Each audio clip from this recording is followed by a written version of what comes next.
Texas is a really interesting team to watch right now because the progression has been something that everyone tried to, not everyone, the Texas progression has been something that there were deniers of. And the thing about that is, if you were denying that Texas was a legitimate contender in the preseason, many of you have not come around yet. So remember, back in August, I guess, is when we did our predictions. I wasn't alone, but I picked Texas to go to the playoff. I picked them to win the Big 12. They have done both things. And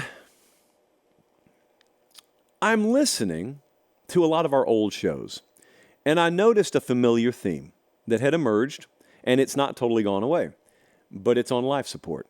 And that theme was the can't versus the haven't crowd had gotten their wording mixed up, and there were a lot of people who should have been saying, Sark hasn't done this, and Texas hasn't done that, but instead they were saying, Sark can't make the playoff, Texas can't win big again, Texas can't be back.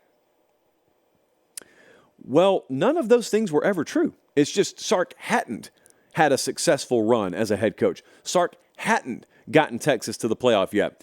Well, now he's in one, and they have.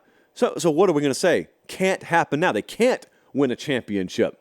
You know, Michigan, once upon a time, Harbaugh and Michigan couldn't get over the Ohio State hump. Then they did. Well, Michigan can't make the playoff. Well, they did. Well, then Michigan loses a couple of first-round playoff games. So now we build up to Michigan versus Alabama. I'm sure I'll hear some people say, Michigan can't win a playoff game. They haven't. That's all, man. They haven't won a playoff game. There's another thing that I heard and had just utter disdain for back in August. I picked Texas to go to the playoff, and sure enough, here they come, casuals out of the woodwork. Y'all always do this. Y'all always build Texas up. Y'all, who's y'all? Just because we're talking about Texas, don't think you're hip to the nomenclature down there. Y'all don't do anything. I hadn't picked them to go to the playoff. I don't always do this with them. The things I was saying about Texas in August were being said out of my mouth for the first time because I had never thought Texas to be a legitimate contender like I did this year until now. So it's not a monolith. Sports media is not a monolith. Someone over there, like Ross Dellinger, could say something, and I disagree with it, or vice versa. It's not like one size fits all here. So I am both not surprised that Texas is in the playoff, but I am both. I'm not surprised, but I don't think that the doubters have a proper appreciation for what's going on here. I think Texas folks kind of get it because you're wired into your program day to day. Why is Texas winning? Because of culture and approach. Like that's what they've gotten down there. I know people didn't think that would be the case because I think there was this myth, and it always was a myth, that Texas has got too big a booster problem. Texas got too many cooks in the kitchen to ever have a sound culture. No, they just didn't hire the right guy. So Sark's the right guy. You know how I know that? Because those aren't issues anymore that anybody's talking about. Now, that doesn't mean that it's not a unique and challenging job. It just means the right guy's doing it. Hey, Bama was a very challenging job. And then some dude comes from the Dolphins, and they're winning. And no one talks about the struggle of coaching at Alabama. Bama's just as hard to coach at now as when Saban got there. There are a unique set of circumstances that surround several programs. The right guy will make them almost invisible because he overcomes them. So Steve Sarkisian's at Alabama and sees Nick Saban do it that way, probably had a big influence on him. He goes to Texas. They've got the perfect blend to me of recruiting and portal approach. Their foundation will always be built out of high school football players, and then they will supplement with your occasional A.D. Mitchells via the portal. They have got great quarterback depth, and that's imperative for an obvious reason, but let me hit you with another little thought. Quarterback depth is important now, not just because, our guy could go down for a series, or we could lose our guy for the season, but also if you do lose your starter for the season, if Quinn Ewers had gone down for the season, you know what you would have had around Texas?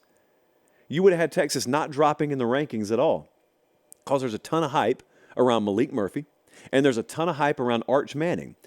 And whether the hype is legitimate or not, forget that. Playoff committee doesn't know the difference. Playoff committee would simply know this dude's really hyped. this guy was a former 5-star number 1 overall player in the country. We're not going to knock Texas because unlike the Florida State situation, we believe in Texas's backup quarterback situation. That's why it's really important to have depth at the quarterback position. And let me give you guys a piece of advice, which is counterintuitive to everything you've ever been taught about this game. Hype your backups and don't shoot down the hype when it starts to build on message boards. Now, there could be diminishing returns on that, and you could have a situation where backup gets a big head and his dad gets a big head if it's not already big enough because his son's a quarterback at the college level, and they believe their press clippings and they head elsewhere. Yes, that's a risk you already run anyway. It doesn't hurt you as much as it used to have that hype, that subculture of hype, because the better the public thinks your backup is, the more likely they are to blindly assume that he's that good if worst comes to worse and you have to use him. And if you can win your football games with your backup, what just happened to Florida State may not happen to you. So Texas has got that figured out, but also Texas portals well. They recruit exceptionally well. They've got great quarterback depth, and that'll never be an issue for them under Sark. And organizationally, they've got the right mentality. This is the biggest battle you fight in organizations and college athletics, no different. You can think the right way all you want to. Can you put your mentality into an entire organization? Can you open up the minds of 19-year-old kids and plant a different way of thinking in there? Can you get adults who have otherwise not thought that way, person to person, and get them to think a different way than they've thought for 30, 40, or 50 years? Can you do that en masse? If you can, then you're one of the very few who are capable of it, and Steve Sarkisian has shown he can do it. That's why Texas is not going to fade away. There is no flash-in-the-pan risk here. Just like at Florida State, Norvell's got it figured out. It's always going to be tough to win. There's no guarantee he'll ever win a title. There's no guarantee Sark will ever win a title. But I feel very confident in saying that Norvell and Florida State are going to be in the mix for the foreseeable future, and I feel very confident in saying Sark and Texas are going to be in the mix in the foreseeable future. And you know what? There are aspects of the sport that are steadily coming to them.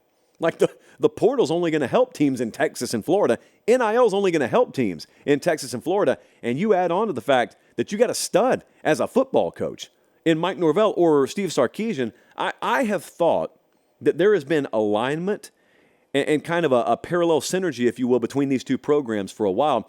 Norvell's just a year ahead of Sark. So Norvell had 2 very, very struggle-type years, and people questioned him.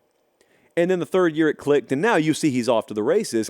And I thought Steve Sarkisian, year 1 at Texas was what it was. They failed to make a bowl game.